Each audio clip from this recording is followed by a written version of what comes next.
Hello everyone, welcome back to edtech class 12। आज आपके लिए लेकर आ गए हैं क्लास 12 फिजिक्स का chapter first, electric charges and fields. ये चैप्टर आपके 12th फिजिक्स का पहला चैप्टर होने वाला है। तो इसमें हम बात करेंगे इलेक्ट्रिक चार्जेस के बारे में। सबसे पहले समझते हैं इलेक्ट्रिक चार्ज होता क्या है। इलेक्ट्रिक चार्ज एक प्रॉपर्टी है किसी भी इलेक्ट्रॉन की या प्रोटॉन की, जिसकी मदद से वो एक फोर्स ऑफ अट्रैक्शन या फिर फोर्स ऑफ रिपल्शन जनरेट कर सकता है बाकी पार्टिकल्स को। यानी कि ये बाकी पार्टिकल्स पे या तो अट्रैक्टिव फोर्स लगाएगा या तो रिपल्सिव फोर्स लगाएगा। नाउ अट्रैक्टिव फोर्स और रिपल्सिव फोर्स कब जनरेट होगी? अगर मैं कहूँ कि दो चार्जेस हमारे पास में हैं, एक पॉजिटिव है और एक नेगेटिव है, तो जो फोर्स जनरेट होगी that will be attractive force. लेकिन अगर दो सेम चार्जेस आ गए, जैसे कि यहाँ पर आप देखो पॉजिटिव और पॉजिटिव आ गए, तो जो फोर्स जनरेट होगी that will be repulsive force. इसके बाद में हम इलेक्ट्रिक चार्ज की अगर हम यूनिट की बात करें तो इलेक्ट्रिक चार्ज की जो एसआई यूनिट होती है दैट इज़ कूलम। और अगर हम बात करें ये कैसी क्वांटिटी है तो it is a scalar quantity. Electric charge एक स्केलर क्वांटिटी है। फिर हम बात करेंगे types of charge. Types of charge हमारे पास में दो टाइप्स के होते हैं। एक तो हो गया आपका पॉजिटिव चार्ज और एक हो जाता है आपका नेगेटिव चार्ज। पॉजिटिव चार्ज को हम प्रोटॉन कहते हैं और वहीं नेगेटिव चार्ज को हम इलेक्ट्रॉन कहते हैं। तो हम बात करते हैं इन चार्ज की वैल्यू की। अगर प्रोटॉन होगा तो पॉजिटिव में, अगर इलेक्ट्रॉन होगा तो नेगेटिव में। वैल्यू इसकी होती है 1.6 10⁻⁻19 कूलम। इलेक्ट्रॉन की वैल्यू होती है -1.6 10⁻⁻19 कूलम। प्रोटॉन की यही वैल्यू पॉजिटिव में हो जाती है। इसके बाद में आखिरकार इलेक्ट्रिक चार्ज लाया कैसे जाता है, what are the methods of charging. तो तीन मेथड्स होते हैं चार्जिंग के। पहला होता है आपका कंडक्शन। कंडक्शन जब आप एक चार्ज बॉडी को एक अनचार्ज बॉडी पे टच कराते हो, जैसे कि लेट सपोज ये जो है मेरे पास में कोई चार्ज ऑब्जेक्ट है, कोई चार्ज बॉडी है, और ये है एक अनचार्ज बॉडी। तो इस चार्ज बॉडी को जब मैं इस अनचार्ज बॉडी पे टच करूँगा तो जो आपका है कंडक्शन का फिनोमिना होगा। यहाँ पे चार्ज बॉडी को जो हम अनचार्ज बॉडी पे टच कराते हैं तो जो आपका दूसरा ऑब्जेक्ट है वो क्या हो जाता है, चार्ज हो जाता है। जिसमें हम बात करेंगे इंडक्शन की। इंडक्शन जो कि हमारा काफ़ी कुछ इस पर डिपेंड करता है, आगे काफ़ी इंपॉर्टेंट रहने वाला है ये इंडक्शन। इसमें हम एक चार्ज बॉडी को एक अनचार्ज बॉडी के पास लेकर जाते हैं। हम लोग टच नहीं कराते, हम इसके पास लेकर जाते हैं। और पास ले जाने पे ये जो चार्ज बॉडी, जैसे इस पर पॉजिटिव चार्ज है लेट सपोज, तो ये नेगेटिव चार्ज को अपनी एक और जो है अपनी तरफ वो कर लेगा अट्रैक्ट, और एक तरफ जो है पॉजिटिव चार्ज रह जाएगा। यानी कि इस तरफ पॉजिटिव पॉजिटिव रह गया, इस तरफ सारा नेगेटिव चार्ज आ गया। This is the phenomena of induction. एक और तीसरा फिनोमिना भी होता है हमारे पास में। एक और तीसरा मेथड होता है चार्जिंग का, जिसे हम कहते हैं फ्रिक्शन। फ्रिक्शन जो कि शायद से सबसे ऑब्वियस है, जो कि हर कोई जानता होगा। जैसे कि बचपन में क्या करते थे, स्केल को अपने बालों पे जो है वो रब करते थे, एंड फिर हम लोग जो है वो कागज़ जो है उसमें वो चिपक जाते थे। तो ये भी कहीं ना कहीं फ्रिक्शन का ही है ना, फ्रिक्शन का एक एग्जांपल है। या फिर कभी आप कोई ग्लास रॉड लो या फिर कोई स्केल लो, से आप सिल्क के कपड़े में जो है ना रब कर दो, और फिर जो है वो क्या हो जाएगा, वो भी जो है चार्ज हो जाएगा। तो ये भी एक मेथड ऑफ चार्जिंग, और ये शायद से हर कोई जानता ही होगा। इसके बाद में हमें एक लॉ पढ़ना है, law of conservation of charge. ये सिमिलर है कंजर्वेशन ऑफ मास से। जैसे था mass can neither be created nor be destroyed, same है charge can neither be created nor be destroyed in an isolated system. Isolated system यानी कि जहाँ पर किसी भी तरीके का लॉस ना हो रहा हो। नेक्स्ट हम लोग आ जाते हैं आपका क्वांटाइजेशन ऑफ चार्ज पे। क्वांटाइजेशन ऑफ चार्ज एक सिंपल सी चीज़ कह रहा है, Q is equals to n e. ये प्लस माइनस भी हो सकता है, Q is equals to plus या माइनस एनी। फिर वही नेचर ऑफ चार्ज पे डिपेंड करता है, प्लस या माइनस। Q यहाँ पर आपका टोटल चार्ज डिनोट कर रहा है, यानी कि जो टोटल चार्ज है वो होगा नंबर ऑफ इलेक्ट्रॉन इनटू में charge of electron. Charge of electron मैंने आपको भी बताया था, ये 1.6 10⁻⁻19 कूलम। इसमें कुछ लिमिटेशंस है लेकिन क्वांटाइजेशन ऑफ चार्ज में। क्या लिमिटेशंस है वो? सबसे पहली चीज़, ये जो प्रिंसिपल है, कौन सा प्रिंसिपल, क्वांटाइजेशन ऑफ चार्ज का प्रिंसिपल, ये केवल और केवल माइक्रोस्कोपिक बॉडीज़ के लिए है। What is the meaning of microscopic? Microscopic यानी कि बहुत छोटे लेवल पे ये चीज़ अप्लाई होती है, यानी कि बहुत छोटी बॉडी है, बहुत छोटी चार्ज बॉडी है, यानी कि हम माइक्रोस्कोपिक लेवल पे बात करें ना हम इलेक्ट्रॉन्स की, तो ये केवल माइक्रोस्कोपिक बॉडीज़ के लिए है, ठीक है। मैक्रोस्कोपिक लेवल पे ये जो आपका क्वांटाइजेशन ऑफ चार्ज का फिनोमिना है ये काम नहीं करता है, ठीक है। तो this principle is only obeyed at microscopic level, not at macroscopic level. दूसरी चीज़ है यहाँ पर, this is because the charge on, अब ऐसा क्यों है, क्योंकि मैक्रोस्कोपिक में क्यों नहीं होता, क्योंकि जो मैक्रोस्कोपिक बॉडीज़ है इसमें चार्ज बहुत ज़्यादा होता है as compared to the charge of electron. यानी कि यहाँ पे बहुत ज़्यादा चार्ज जो है वो प्रेजेंट होता है, बहुत ज़्यादा अमाउंट में चार्ज प्रेजेंट होता है। इस वजह से ये जो फिनोमिना है ये आपका मैक्रोस्कोपिक बॉडीज़ के लिए नहीं होता है। इसके बाद हम आ जाते हैं आपके काफ़ी इंपॉर्टेंट टॉपिक्स कूलम्स लॉ पे।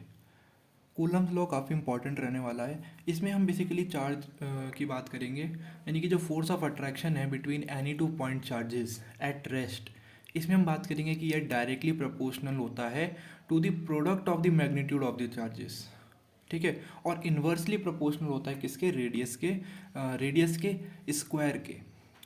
तो यहाँ पर लेट सपोज मैं कह रहा हूँ दो चार्जेस हैं, दो पॉइंट चार्जेस हैं, ठीक है। इसको मैं नाम दे देता हूँ Q1 और इसको मैं नाम दे देता हूँ Q2। इनके बीच का ये जो डिस्टेंस है इसे मैं मान लेता हूँ r डिस्टेंस पे ये दोनों चार्जेस हैं एक दूसरे से। तो जैसे हमने 11th क्लास में एक ग्रेविटी का फॉर्मूला हम लोगों ने पढ़ा था कि जो फोर्स होता है वो डायरेक्टली प्रोपोर्शनल होता है इनटू m1 m2। यहाँ पर बस आप m1 m2 को हटा के Q1 इंटू Q2 याद रख लो। आपने ग्रेविटी का जरूर से पढ़ा होगा, ग्रेविटी की डेफिनेशन है ना, फोर्स इंटू में m1 m2 मास है ना होता था। यहाँ पर बस Q1 Q2 हो जाएगा, चार्ज की बात यहाँ पर कर रहा है। एक और चीज़ हमने वहाँ पे देखी थी, वहाँ पर भी रेडियस के इन्वर्सली प्रोपोर्शनल था रेडियस के स्क्वायर के, और यहाँ पर भी रेडियस के स्क्वायर के इन्वर्सली प्रोपोर्शनल होगा।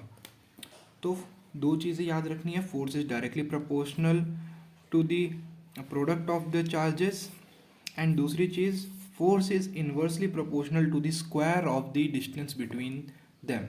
ये आपने स्टार्टिंग में लिख देना है, इसकी थोड़ी बहुत थ्योरी जो है वो ये हो जाएगी।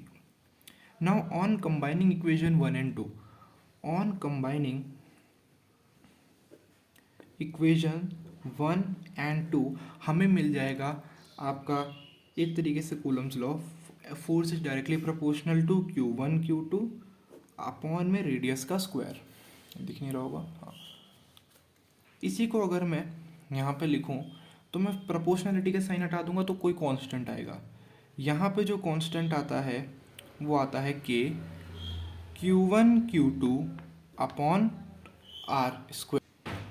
यहाँ पर जो आपका ये K आया है that is charge constant, K आपका है चार्ज कांस्टेंट।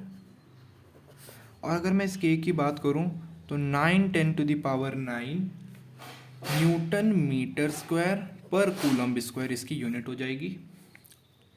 K का एक और फार्मूला, यहाँ पर K जो आपका कांस्टेंट है इसका भी फार्मूला है। तो K का फार्मूला, K जो है वो वैसे एक कांस्टेंट है, लेकिन ये खुद K जो है एक और कांस्टेंट पे डिपेंड करता है। कौन सा कांस्टेंट है वो भी बताता हूँ। 1/4πε0। ये जो एप्साइलन नॉट है, एप्साइलन ये जो E है ये एप्साइलन होता है, इसके आगे हमने ये लगा दी ये नॉट, ठीक है। एप्साइलन नॉट ये होता है absolute permittivity, absolute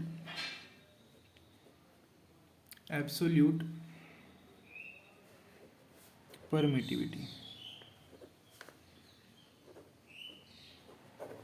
now what is this absolute permittivity, basically ये परमिटिविटी ऑफ फ्री स्पेस भी आप इसे कह सकते हो, परमिटिविटी ऑफ फ्री स्पेस भी आप इसे कह सकते हो, परमिटिविटी ऑफ फ्री स्पेस भी आप इसे कह सकते हो, फ्री स्पेस या वैक्यूम, फ्री स्पेस या vacuum, permittivity of free space या फिर वैक्यूम भी आप इसे कह सकते हो। तो ये जो एप्साइलन है इसकी वैल्यू क्या होती है, जस्ट फॉर नॉलेज, ये इतना इंपॉर्टेंट नहीं है, लेकिन अगर मैं आपको बताऊं तो 8.85 × 10⁻⁻12 न्यूटन, सॉरी जस्ट उल्टी अपोजिट हो जाएगी, जो के की यूनिट है उसकी जस्ट अपोजिट हो जाएगी, तो पर न्यूटन पर मीटर स्क्वायर, और यहाँ पर आ जाएगा आपका कूलम्ब स्क्वायर। जस्ट हमने जो यूनिट है, जो के की यूनिट है उसके अपॉन में है ना, तो जस्ट यूनिट जो है अपोजिट हो जाएगी, एप्साइलन नॉट की यूनिट ये हो जाएगी। दिख रहा होगा यहाँ पर, अब दिख रहा होगा, ठीक है। तो ये आपका हो जाएगा। अब मैं इसके बाद में अगर मैं बात करूँ कि एक कूलम्ब चार्ज को आप जो है मुझे एक्सप्लेन करो, है ना, डिफाइन 1 कूलम।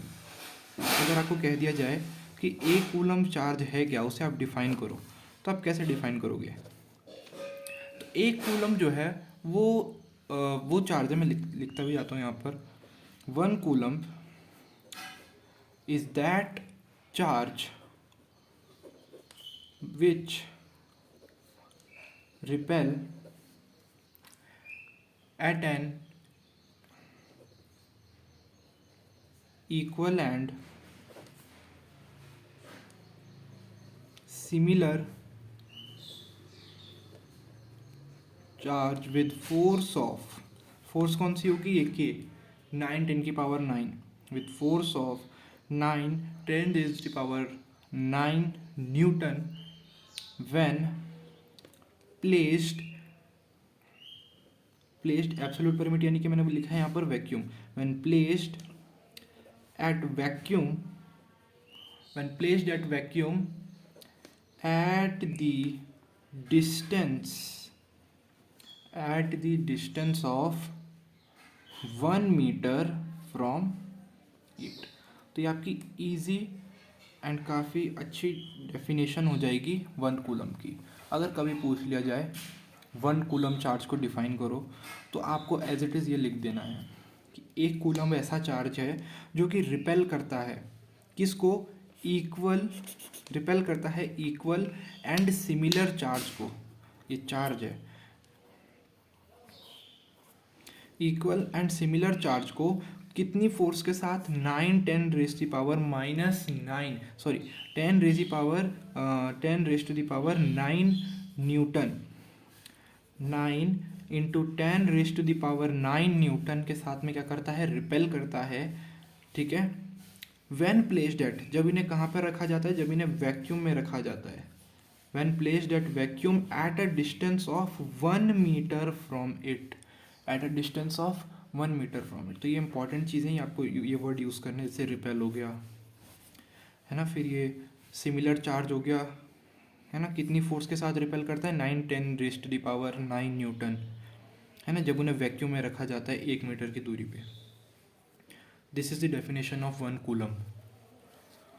अब अगर मैं बात करूं तो CGS सिस्टम में इसकी यूनिट क्या होती है? तो जस्ट फॉर नॉलेज आप याद रख लो कि स्टैट कूलम इसकी यूनिट होती है। जैसे कूलम तो यूनिट हो गई आपकी इलेक्ट्रिक चार्ज की, कब जो कि SI यूनिट है ना, लेकिन अगर CGS यूनिट की बात की जाए तो स्टैट कूलम होती है। बाकी आपको याद रखने की ज़रूरत नहीं है। फिर आता है आपका Coulomb's law in vector form में कूलम्स लॉ कैसे लिखना है? तो ये आप जस्ट याद रख लो। वेक्टर फॉर्म वैसे हर किसी में तरीका सेम ही है, हर एक चैप्टर में वेक्टर फॉर्म लिखने का। तो जस्ट आपके लिए ये डायग्राम याद रखना है आपको। ये डायग्राम है, सेम ही है लगभग। जैसे यहाँ पर Q1 चार्ज था, यहाँ पे Q2 चार्ज है। ठीक है, यहाँ पर जो मैं लिख रहा हूँ ये ध्यान से सुनना, मैंने कहा देखना भी और सुनना भी। ये है force on 1 due to 2, force on charge Q1 due to charge Q2। ये वेक्टर फॉर्म में लिखने का और बोलने का तरीका है, ये याद रखना। यह है फिर फोर्स ऑन चार्ज 2, यानी कि Q2 पे चार्ज ड्यू टू Q1, किसकी वजह से? Q1 की वजह से Q2 पे चार्ज आ रहा है, तो F21 Q1 पे Q2 की वजह से चार्ज आ रहा है, रिपल्शन आ रही है, तो ये हो जाएगा आपका F12। ठीक है, रेडियस दोनों के बीच का कॉमन रेडियस तो R ही रहेगा, लेकिन अगर हम वेक्टर में रेडियस की बात करें, तो हो जाएगा radius of 1 from 2 in vector form, radius of 2 from 1 in vector form. अब इन्हें लिखना कैसे है याद रखना। Force on first due to 2 क्या होगा इसका? देखिए वो तो सेम ही होगा, Q1 Q2 अपॉन में R²। अब यहाँ पर लेगा एक यूनिट वेक्टर, तो कौन सा यूनिट वेक्टर लेगा? देखो डिस्टेंस ऑफ 2 फ्रॉम 1 आएगा यहाँ पे, डिस्टेंस ऑफ 2 यानी कि रेडियस ऑफ 2 फ्रॉम 1, 1 से 2 की दूरी, ये हो जाएगा यूनिट वेक्टर। फिर आ जाएगा F21, फिर से Q1 Q2 अपॉन R²। यहाँ पर आ जाएगा R12। दोनों रेडियस आप देख सकते हो एक दूसरे के अपोजिट हैं, और अगर आप देखो तो ये पूरी वैल्यू इसमें भी और इसमें भी दोनों में सेम है। यानी कि मैं कह सकता हूँ F12 और F21 जो है बेसिकली रेडियस में ही एक दूसरे से अलग हैं। देखो R12 जो है यानी कि रेडियस ऑफ फर्स्ट फ्रॉम 2 या फिर रेडियस ऑफ सेकंड फ्रॉम 1, ये दोनों है तो सेम ही, बस इन दोनों की डायरेक्शन अलग है। तो डायरेक्शन अलग शो करने के लिए वेक्टर्स में हम नेगेटिव साइन लगाते हैं। वेक्टर्स में नेगेटिव साइन, बस ये बात आपको याद रखनी है कि वेक्टर में नेगेटिव अपोजिट डायरेक्शन इंडिकेट करता है, अपोजिट डायरेक्शन इंडिकेट करता है। ये चीज़ आपको याद रखनी है कि वेक्टर में नेगेटिव जो है वो अपोजिट डायरेक्शन को इंडिकेट करता है। अगर R12 R21 अपोजिट हैं तो मैं R12 की जगह माइनस ऑफ R21 भी लिख सकता हूँ। तो देखो F21 is equals to K Q1 Q2 upon में R स्क्वायर। यहाँ पर R12 की जगह मैं माइनस ऑफ R21 लिख सकता हूँ, बिल्कुल लिख सकता हूँ। तो ये तो नेगेटिव साइन को अगर मैं आगे ले लूँ तो ये क्या हो गया, F12 ही बन गया। तो F21 जो है वो एक तरीके से माइनस ऑफ F12 है, माइनस ऑफ F12 है। ये हमारे सामने आ गया। तो this is the Coulomb's law in vector form, this is the Coulomb's law in vector form. पूरा आ जाए अच्छे से फ्रेम में। ये आपका Coulomb's law in vector form. Vector form में डोनेट करने का तरीका समझ गई है, R21 और R12 का कॉन्सेप्ट समझ में आएगा तो बाकी शायद से आपको कोई दिक्कत नहीं हुई होगी। ये चीज़ आपको बस याद रखनी है कि वेक्टर में नेगेटिव जो है वो अपोजिट डायरेक्शन को इंडिकेट करता है। अब आते हैं आपके अगले टॉपिक डाई इलेक्ट्रिक कांस्टेंट पे। डाई इलेक्ट्रिक कांस्टेंट पे, डाई इलेक्ट्रिक कांस्टेंट वैसे के होता है, ठीक है। इसको आप रिलेटिव परमिटिविटी के नाम से भी याद रख सकते हो, relative permittivity, okay, relative permittivity. So ये बेसिकली रेशो होता है बिटवीन दी, मैं लिख देता हूँ कहीं पे, ratio of force, ratio of force between two charges, between two charges placed at a certain distance, placed at a certain distance in vacuum, in vacuum to the force between the, in vacuum to the force between the same two charges, same two charges in some medium. Basically ratio होता है आपका दो charges के बीच में लगने वाली force का vacuum में और दो चार्जेस के बीच में लगने वाली फोर्स का किसी मीडियम में, यानी कि फोर्स इन वैक्यूम अपॉन में फोर्स इन मीडियम होता है। तो के का एक फार्मूला आपको ये डिराइव करना है कि के का फार्मूला होता है फोर्स इन वैक्यूम अपॉन में फोर्स इन सम मीडियम। ये आपको डिराइव करना है, ठीक है, ये भी हम डिराइव करेंगे। तो सबसे पहले तो अगर मैं फोर्स इन वैक्यूम की बात करूँ तो क्या ये वही चीज़ नहीं आ गई। फोर्स इन वैक्यूम हमने देखी थी के था, जो कि क्या था 1/4 में 4 पाई एप्सिलॉन नॉट था, 1/4 में 4 पाई एप्सिलॉन नॉट था, इनटू में Q1 Q2 अगर हम के है ना, के को अगर हमने खोल के लिख दिया मैंने 1/4 में 4 पाई एप्सिलॉन नॉट, तो के Q1 Q2 अपॉन में R² था ना, के की जगह मैंने ये लिख दिया अपॉन में R²। अच्छा, अगर मैं फोर्स किसी मीडियम में बात करूं तो किसी मीडियम के लिए एप्सिलॉन नॉट चेंज होकर एप्सिलॉन हो जाएगा, क्योंकि एप्सिलॉन नॉट मैंने कहा था वैक्यूम के लिए है, एप्सिलॉन नॉट मैंने कहा था ये है पर absolute permittivity, absolute permittivity, absolute का मतलब फ्री स्पेस या फिर वैक्यूम, ठीक है। अगर हम यहाँ पर मीडियम ला रहे हैं तो ये एप्सिलॉन नॉट बन जाएगा एप्सिलॉन, एप्सिलॉन नॉट बन जाएगा एप्सिलॉन, इनटू में Q1 Q2 अपॉन में R²। ये तो सेम है, डिस्टेंस भी सेम है, चार्ज भी सेम है। मैंने कहा था सेम चार्ज को सेम डिस्टेंस पे रख दिया, ठीक है, ओके। यहाँ पर सेम डिस्टेंस भी लिख देना, same two charges placed in same medium at same distance, at same at same distance. Okay, चलो, तो यहाँ पर जो है फोर्स इन मीडियम क्या हो जाएगी, 1/4 है। तो अब हमें यहाँ पर जो है एफ वी अपॉन में एफ एम निकालना है।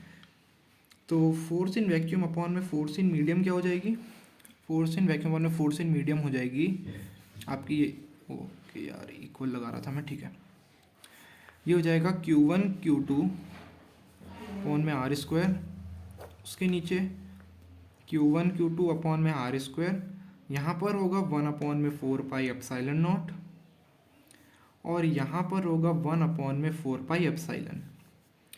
तो इससे यहाँ से ये कट गया, 1/4 पाई से 1/4 पाई कट गया, आपके पास में बचा क्या, 1/एप्सिलॉन नॉट अपॉन में 1/एप्सिलॉन, ये बच गया, इज इक्वल्स टू में क्या था, एफ बी अपॉन में एफ एम था। दिख रहा है कि नहीं, ओके अब दिख रहा है।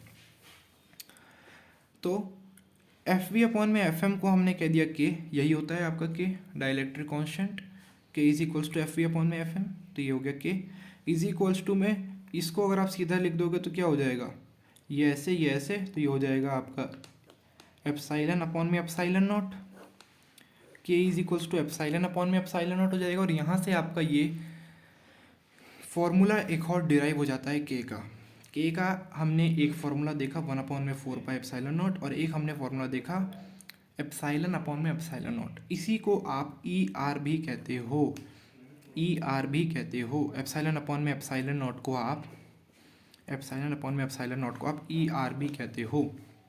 कुछ लोग कहेंगे ये ई आर क्या है, तो ई आर हमने ये ऊपर लिखा है ना, दिख रहा है, ये पूरा आ जाएगा, पूरा क्यों नहीं आता ये, ऊपर हमने लिखा है ना रिलेटिव परमिटिविटी, ये ई आर जो है वो रिलेटिव परमिटिविटी ही है, this is the relative permittivity, ठीक है, ये ई आर आपका रिलेटिव परमिटिविटी ही है। बात की जाए यूनिट की, तो रेशो की यूनिट नहीं होती, so it has no unit, it has no unit, इसकी कोई यूनिट नहीं होती। ये था आपका डाइलेक्ट्रिक कांस्टेंट, एक बार पूरा देख लो, ठीक है। अब हम बात करते हैं यहाँ पे, इसकी कुछ लिमिटेशंस भी होंगे, बिल्कुल डाइलेक्ट्रिक कांस्टेंट है, इसकी कुछ लिमिटेशंस भी होंगी, पर मेरा सवाल ये है क्या लिमिटेशंस सेम होंगी जो लिमिटेशंस हमने क्वांटाइजेशन ऑफ चार्ज में पढ़ी थी, तो ऐसा नहीं है। इसमें हम बात करेंगे सबसे पहली लिमिटेशन की, तो charges must be at rest, charges must B, दिख रहा है, charges must be at rest, charges को रेस्ट में होना चाहिए, चार्जेस रुके हुए होने चाहिए, ठीक है, charges should not be moving charges, charges must be at rest. दूसरी चीज़, charges must be point charges, ऐसा नहीं बहुत बड़े बड़े चार्ज आपने ले लिए, चार्जेस जो है वो छोटे छोटे आपको चार्ज लेने हैं, charges must be point charges, charges must be point charges. तो ये इसकी दो लिमिटेशंस है, इस पे भी जो है आपको याद रखना है, इसे भी, इसके दो limitations, charges must be at rest और charges must be point charges. अब हम बात करते हैं आपके कंटिन्यूस डिस्ट्रीब्यूशन ऑफ चार्जेस। जो आपके मैक्रोस्कोपिक बॉडीज़ होती हैं, जैसे कि आपकी ट्यूबलाइट होगी, ट्यूबलाइट से आपको लाइट जो है वो कंटिन्यूस फॉर्म में आती हुई दिखेगी, हालांकि जो आपकी लाइट है वो थोड़े थोड़े टाइम में ब्रेक होके आ रही है, यानी कि जैसे आप कहते हो कि जो आपका जो है क्वांटाइज्ड फॉर्म में लाइट आ रही है, लेकिन आपको जो है वो कंटिन्यूस फॉर्म में लाइट आती हुई दिख रही है। इसी को हम कहते हैं कंटिन्यूस डिस्ट्रीब्यूशन ऑफ चार्ज, यानी कि जो डिस्ट्रीब्यूशन ऑफ चार्ज है वो कंटिन्यूस होता है मैक्रोस्कोपिक बॉडीज़ के लिए। तो इसके भी यहाँ पे हम चार्ज डिस्ट्रीब्यूशन पढ़ेंगे, जो कि 3 टाइप के आपके होते हैं चार्ज डिस्ट्रीब्यूशन। सबसे पहला होता है आपका लीनियर, लीनियर चार्ज डिस्ट्रीब्यूशन। दूसरा होता है आपका सरफेस चार्ज डिस्ट्रीब्यूशन, और थर्ड आपका होता है वॉल्यूम चार्ज डिस्ट्रीब्यूशन। अगर मैं आपको, क्योंकि ये थोड़ा सा शॉर्ट में बता दूं, तो सबसे पहली बात, इसमें आपका जो चार्ज होता है लीनियर चार्ज, बेसिकली लीनियर यानी कि एक सीधी उसमें जो है चार्ज डिस्ट्रीब्यूटेड होता है, कुछ इस टाइप से आप मान के चलो, कुछ इस टाइप से, यानी कि एक सीधी लाइन में जो चार्ज जो है वो बटा हुआ होता है, that is your linear charge distribution. Okay, इसमें अगर मैं बात करूँ तो आपको एक टर्म पढ़नी है, तो यहाँ पे हम बात करते हैं इसका लीनियर चार्ज डेंसिटी। लीनियर सबसे पहले लीनियर चार्ज डिस्ट्रीब्यूशन में आपको एक टर्म याद रखनी, linear charge density. What is linear charge density? Lambda. Lambda से आप डिनोट करते हो लीनियर चार्ज डेंसिटी को। ये होता है क्यू बाई एल। क्यू आपका क्या हो गया? Charge per unit length. इसकी यूनिट जो होती है वो होता है कूलम्ब पर मीटर। ये सेंटीमीटर इनवर्स नहीं है, ये है कूलम्ब पर मीटर। कूलम्ब पर मीटर। फिर आपका यहाँ पर आता है सरफेस चार्ज डेंसिटी, सिग्मा से इसे डिनोट करते हैं। ये होता है क्यू बाई एस, यानी कि चार्ज पर यूनिट सरफेस।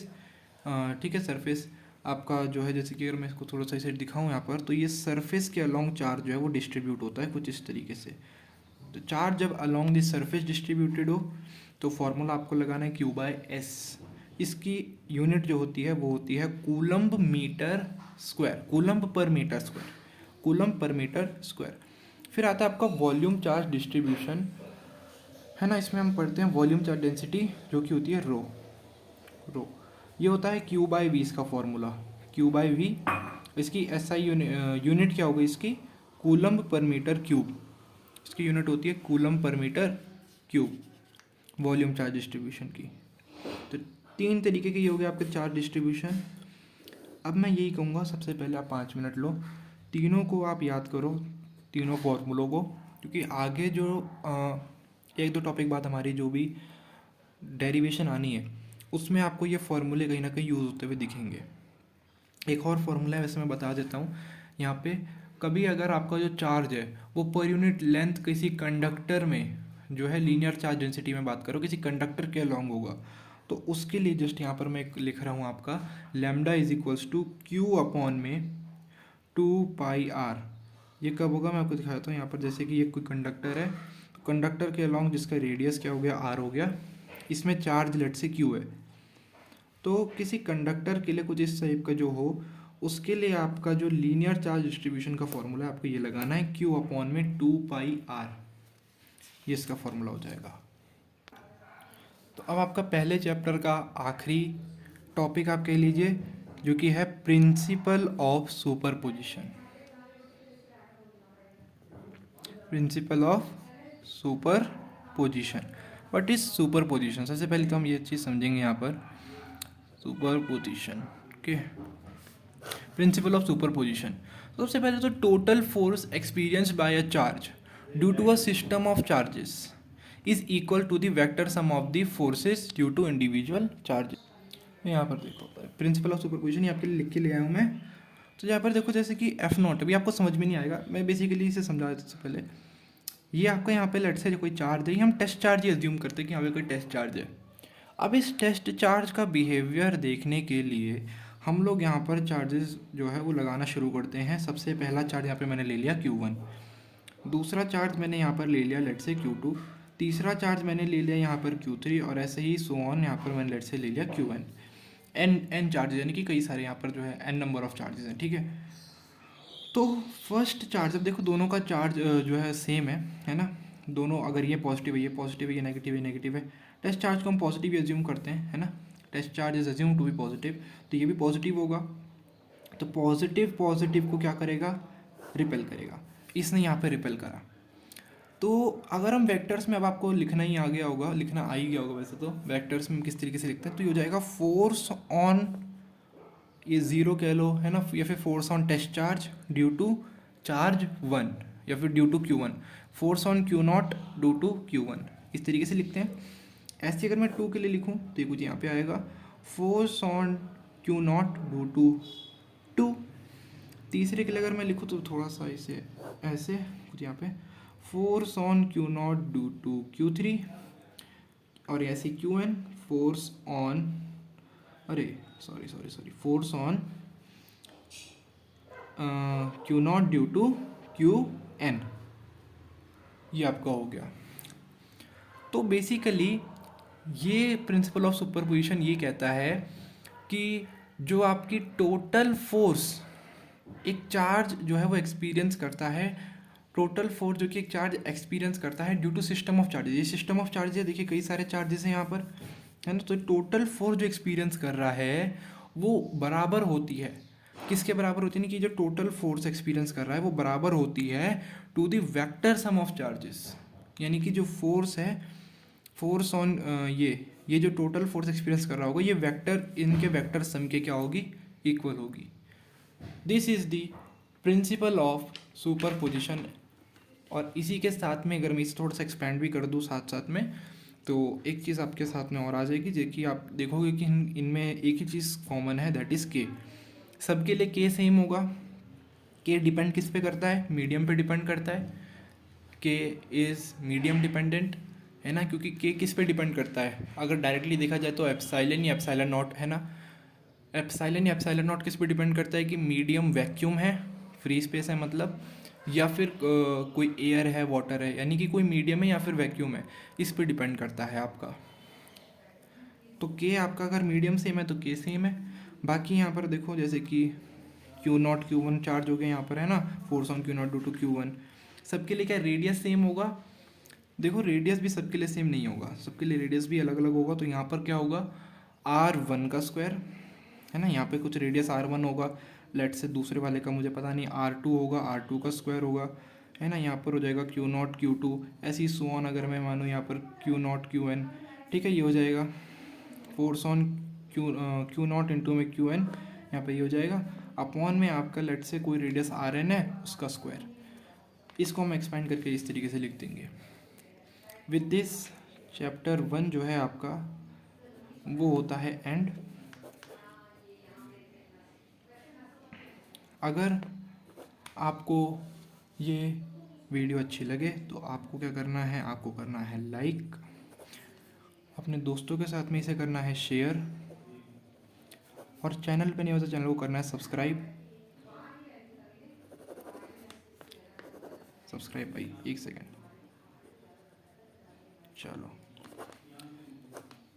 और हमें कमेंट सेक्शन में ज़रूर से बताना ताकि हमें पता चल सके कि अगली वीडियो आपको इसी का अगला पार्ट चाहिए। इसमें हम चैप्टर 2 कवर करेंगे, आपके फिजिक्स का चैप्टर 2, जो कि यूनिट तो भी आपकी ख़त्म नहीं हुई है, चैप्टर फर्स्ट ख़त्म हुआ है। तो चैप्टर 2 हम कंटिन्यू करेंगे, या फिर आपको केमिस्ट्री चाहिए तो केमिस्ट्री बता दो, या फिर मैथ्स चाहिए तो मैथ्स बता दो। वैसे मैथ्स का पहला चैप्टर ऑलरेडी अपलोडेड है, तो चेकआउट कर लेना चैनल में जाके। मिलते हैं, थैंक यू वेरी मच।